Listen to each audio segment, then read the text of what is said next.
Bonjour à tous, bonjour à vous. On se retrouve aujourd'hui pour ce live du mardi en bord de mer. Voilà, l'automne est là. L'automne est là.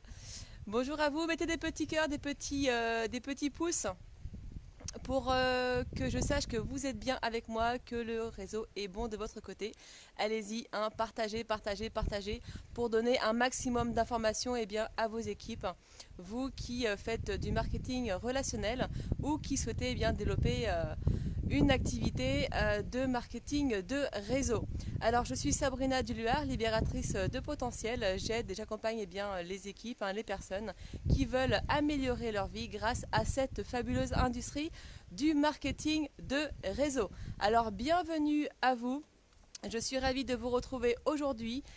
On va parler d'un élément clé pour votre business, d'un élément qui est très important, c'est comment vous assurer la présence de vos prospects à une présentation. D'accord. Il y a la phase d'invitation et comment réussir cette invitation.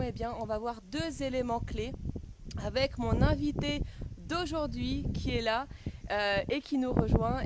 C'est Thomas Panisi, que vous connaissez pour certains d'entre vous. Bonjour à tous. Bonjour Thomas, comment vas-tu? Ça va super, dans un décor idyllique encore une fois, sur notre plage préférée. Génial. Alors merci à vous, mettez des petits cœurs, des petits pouces, des petits likes, allez-y, on veut savoir que vous êtes là et on va interagir ensemble sur cet élément, donc comment s'assurer la présence de vos invités à une présentation. Alors on va voir avec toi Thomas qu'il y a deux éléments clés. Le premier élément, c'est qualifier ses prospects, c'est-à-dire ne pas inviter tout le monde, bien les qualifier. Et la deuxième, ça va être comment structurer cette invitation pour être sûr que les gens seront engagés à regarder la présentation. Alors, est-ce que tu peux nous parler du premier élément, donc qui est de qualifier ses prospects? Qu'est-ce que tu entends par là, Thomas? Alors, qu'est-ce que j'entends par là? Comme tu l'as dit juste avant, la première étape, c'est donc qualifier ses prospects. C'est tout simplement, avant même d'inviter une personne à découvrir votre opportunité de marketing de réseau, à découvrir vos produits, vous devez déjà échanger avec cette personne, avoir un minimum d'échange et faire passer deux filtres que je vais vous donner juste après pour vous assurer que ce que vous allez présenter derrière, ça va potentiellement, il y a de grandes chances que ça intéresse la personne. Comment ça se passe concrètement? Je ne vais pas rentrer dans les détails et je ne vais pas vous donner un script parfait de conversation, mais en tout cas, voilà, vous engagez la conversation. Si c'est quelqu'un que vous connaissez déjà, voilà, vous commencez par parler de tout et de rien, vous prenez des nouvelles, etc. Si c'est quelqu'un que vous ne connaissez pas, vous faites en sorte de bâtir une relation avec lui, d'apprendre à le connaître, de lui demander son âge, qu'est-ce qu'il fait dans la vie, etc. etc. Je ne vais pas rentrer dans ces détails-là. Et en fait, vous allez déjà appliquer un premier filtre qui est de lui demander est-ce que cette personne a déjà songé à créer sa propre entreprise? Est-ce que avoir une activité entrepreneuriale ou sans parler d'entreprise, est-ce que cette personne serait ouverte, serait intéressée à se faire un complément de revenu? Bonjour à Steve et à Véronique qui nous ont rejoints. Donc ça c'est le premier filtre. Si vous demandez à la personne si elle est intéressée, salut James, si elle est intéressée à tout simplement ouvrir une entreprise, à se faire un complément de revenu, etc. Donc ça c'est le premier filtre. Et c'est pour voir aussi si la personne elle a un état d'esprit entrepreneurial en fait. Tout à fait, tout à fait. Et si au-delà de l'état d'esprit d'entrepreneur, si elle est satisfaite de sa situation actuelle, et si ce n'est pas le cas, vouloir améliorer les choses en faisant une autre activité en parallèle, ou alors garder cette activité avec laquelle elle n'est pas à l'aise aujourd'hui et se battre pour avoir quelque chose qui peut permettre d'améliorer sa situation actuelle. Donc ça c'est premier filtre. Est-ce que tu es est-ce que tu es ouvert à développer une activité complémentaire? Est-ce que tu es ouvert à ouvrir une entreprise? Ça déjà, ça vous permet de voir si la personne est ouverte à ce niveau-là. Et si elle ne l'est pas, si vraiment vous voyez que la personne, je sais pas, elle est salariée, elle se plaît dans son boulot, elle est au chômage et elle cherche pas plus que ça à s'en sortir, c'est pas un problème en soi, hein. Je respecte les décisions de chaque personne, mais en tout cas, le fait de faire passer ce premier filtre, ça vous permet de voir si la personne elle peut potentiellement être intéressée, parce que si vous invitez, si vous proposez quelque chose à quelqu'un qui n'est pas du tout en recherche de ce que vous avez à lui proposer, il y a de grandes chances que justement, c'est le thème d'aujourd'hui, elle ne se présente pas au moment de la présentation ou de l'appel à trois, parce que voilà, hein, on a dit vous assurer que les prospects soient présents à vos rendez-vous. Ça peut être un rendez-vous de présentation, ça peut être un rendez-vous pour un appel à trois. Deuxième filtre, si je veux aller plus loin, si cette personne est ouverte à ouvrir une entreprise, à faire une activité complémentaire, vous allez lui présenter pas votre entreprise d'une manière générale, mais l'industrie du marketing de réseau de manière globale. Et ça, comment vous le faites? Tout simplement, vous expliquez le principe de la franchise et vous expliquez que des sociétés comme McDonald's, comme Jiffy, comme je ne sais pas, des franchises, il en existe plein dans tous les domaines aujourd'hui. Comment ils fonctionnent, c'est qu'ils ont acquis un certain système, un certain savoir-faire, et que vous, en devenant franchisé, vous avez tout ce système, vous avez tout ce savoir-faire clé en main que vous avez tout simplement à reproduire. Là, logiquement, la personne va se dire ouais, c'est vrai que c'est des super systèmes, il y a juste à dupliquer. Et vous surenrichissez, excusez-moi, je m'en mêle les pinceaux, en disant que ce que vous avez à proposer, c'est exactement le même principe, sauf que vous êtes sur une micro-franchise. Donc vous avez un système duplicable, un système clé en main quand la personne démarre, mais par contre, ça ne coûte pas des dizaines, des centaines de milliers d'euros pour démarrer. Voilà, pour votre information, un McDonald's, si vous voulez ouvrir un restaurant McDonald's, il faut que vous payiez 100-150 000 euros, j'ai plus les chiffres exacts, rien que pour avoir le droit d'utiliser le nom McDonald's. Donc ça, c'est le deuxième filtre. Voilà, ça vous permet de donner une vision globale de l'industrie sans citer votre entreprise, sans citer son secteur d'activité, et ça vous permet de voir aussi si suivre un système comme ça, voilà, vous testez quelque part l'enseignabilité de la personne en lui exposant les choses de cette façon, de voir si la personne peut être ouverte à ce mode de fonctionnement.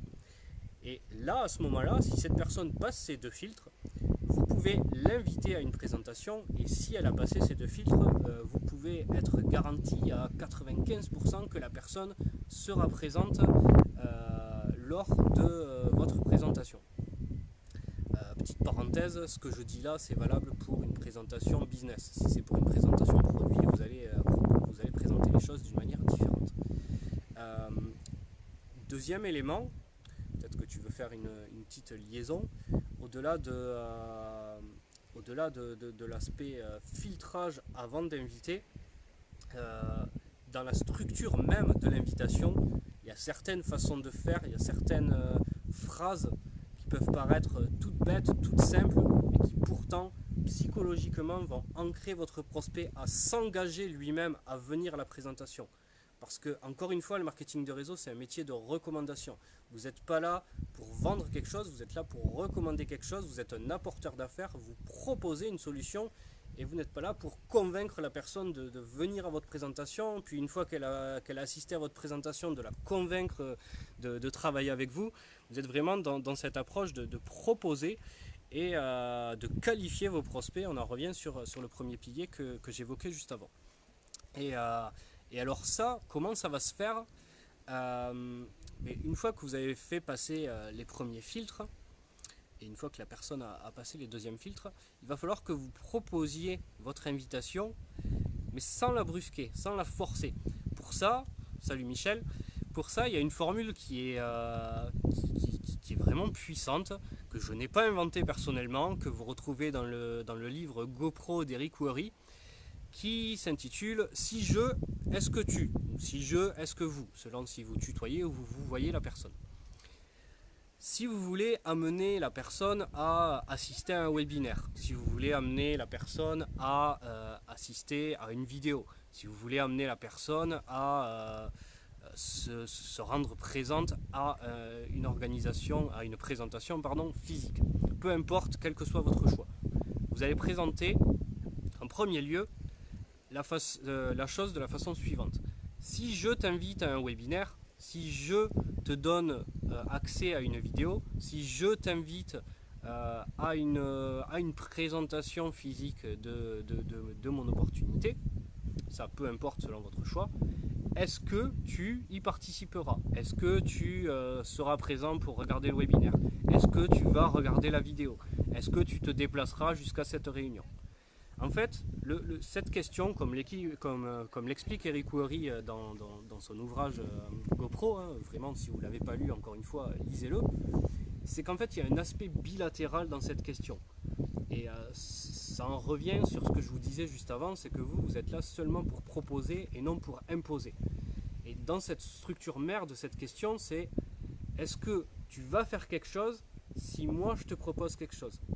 Vous forcez en rien. Donc, si je te propose une vidéo, est-ce que tu vas la regarder? Si tu la regardes pas, moi si tu n'es pas prêt à la regarder, moi il n'y a pas de souci, je te passe pas la vidéo. Donc ça c'est le premier aspect, de rester vraiment dans cette logique de simplement partager, proposer et non pas forcer entre guillemets les personnes à assister à vos présentations.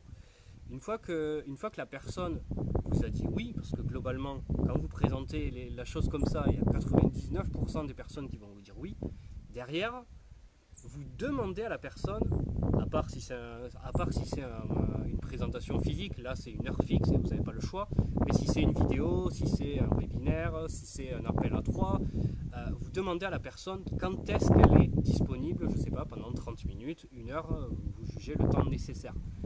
Encore une fois, vous demandez à la personne quand est-ce qu'elle est disponible. Vous n'imposez rien, vous ne dites pas est-ce que tu es disponible jeudi à 20h. Vous demandez quand est-ce que la personne est disponible. Et selon ce qu'elle vous répond, là vous allez vous adapter pour envoyer votre vidéo, pour inviter à votre webinaire, pour organiser votre appel à 3 avec votre upline, vous vérifiez si votre upline est dispo et si vous aussi bien entendu vous l'êtes à ce niveau-là. Ça c'est la deuxième étape. Troisième étape, vous allez demander une confirmation à la personne. La confirmation, elle est simple, c'est que vous allez reprendre, vous allez déjà programmer le suivi après leur rendez-vous que vous avez fixé. Donc si par exemple la personne vous dit qu'elle sera disponible mardi à 17h pour regarder la vidéo, mardi à 17h pour assister au webinaire, vous lui demandez tout simplement, donc si je t'appelle mardi à 18h, disons que ça dure une heure, tu auras vu la vidéo sans faute, n'est-ce pas? Tu auras assisté au webinaire sans faute, n'est-ce pas?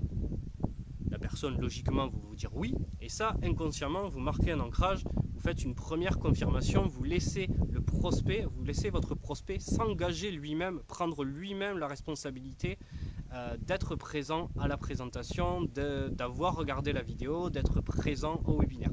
Ça c'est la confirmation numéro 1. Confirmation numéro 2, vous allez déjà commencer à parler de votre rendez-vous de suivi. Et donc si vous dites que si la personne vous a dit oui sur le fait qu'elle sera présente à 18h, vous lui dites écoute, à 18h je ferai en sorte qu'un partenaire d'affaires soit présent avec nous pour qu'on débriefe sur ce que tu as vu, et puis comme ça si tu as des questions, mon partenaire d'affaires sera là pour répondre à tes questions. Est-ce que ce principe de débriefing à 3, est-ce que tu es OK sur le principe? Encore une fois, la personne va vous dire oui, en toute logique, et encore une fois, vous marquez le rendez-vous, vous marquez l'engagement qu'a pris la personne à assister à la vidéo, regarder la vidéo, assister au webinaire, mais aussi à être présente derrière, vous l'engagez à faire le suivi derrière votre invitation. Et vous n'oubliez pas de tout simplement répéter plusieurs fois comme ça la date du rendez-vous, l'heure du rendez-vous, en sachant qu'au préalable, ce n'est pas vous-même qui l'avez imposé, vous avez demandé à la personne quand est-ce qu'elle est disponible, et selon ses disponibilités, vous vous adaptez. Donc vous n'imposez rien, vous laissez votre prospect vous donner ses disponibilités, et si vous faites ça, encore une fois, vous n'êtes pas dans la force de vente, vous voyez que votre prospect va voir que vous êtes à son écoute, et vous allez grandement augmenter vos taux de présentation de vos invités à vos webinaires, à vos présentations présentation, à vos appels à trois, parce que tout ce que je vous ai dit là, c'est valable quel que soit le rendez-vous ou la méthode que vous utilisiez. Voilà ce que je pouvais dire sur le sujet. Oui, parce que comme tu dis, Thomas, le fait que la personne s'invite elle-même, eh bien, il y a de grandes chances qu'elle soit présente à la présentation. Et ça, elle montre de l'engagement. Et ça, le fait qu'elle fasse cette demande elle-même, eh bien, ça va permettre de la qualifier déjà et de vous dire, tiens, il y a quelqu'un vraiment potentiellement intéressé. Et dans ces cas-là, vous pouvez prendre du temps pour cette personne. Et ça, c'est une excellente manière eh bien, de pouvoir déjà qualifier vos prospects. Alors, nous avons un partenaire qui donne cette idée, c'est-à-dire que tout le monde est des suspects, tous les gens que vous rencontrez dans la rue sont des suspects, et après, eh bien, potentiellement, ils peuvent devenir des prospects. Donc, comme dit Thomas tout à l'heure, comme il disait, il ne faut pas inviter tout le monde à une présentation. Seules les personnes que vous avez qualifiées, qui ont envie de créer leur entreprise avec un faible investissement grâce à cette industrie du marketing de réseau, eh bien, ce sont ces personnes-là que vous pouvez, qui vont devenir des prospects et avec qui vous pouvez créer quelque chose de sérieux avec votre activité. C'est ça. Une dernière chose que j'aimerais ajouter, c'est que j'ai parlé au niveau du filtre de créer une entreprise, de se constituer un revenu complémentaire. Ça va être des filtres que vous allez appliquer vraiment si vous êtes en recherche de filleul.